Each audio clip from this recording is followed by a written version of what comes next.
Hello, boys and girls.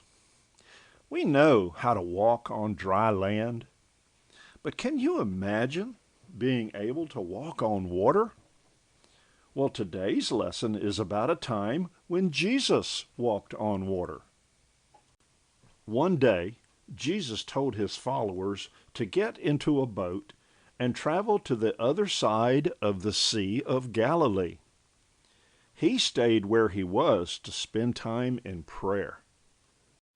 As his followers were traveling in the boat, a storm came along. The wind and the waves were strong and moved the boat back and forth and up and down. Late at night, as they struggled with the boat in the storm, they saw a man walking on the water coming to them. They were afraid and did not know it was Jesus at first. Jesus called out to them to not be afraid because it was him.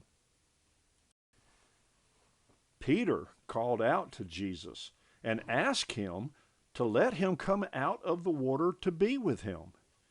Jesus told him to come on.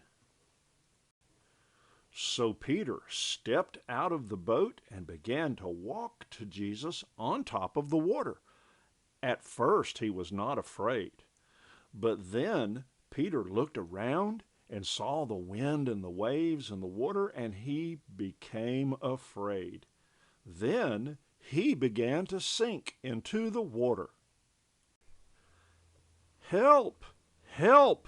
Peter called out to Jesus to save him. Jesus reached out his hand and pulled Peter out of the water and helped him back into the boat. As soon as Peter and Jesus got into the boat, the storm stopped. Everyone in the boat knew then that Jesus was the Son of God, and they began to worship him. This lesson teaches us to always trust Jesus. Jesus is stronger than anything and stronger than anyone. And most of all, Jesus loves us. Always remember to keep your eyes on Jesus. He will save us.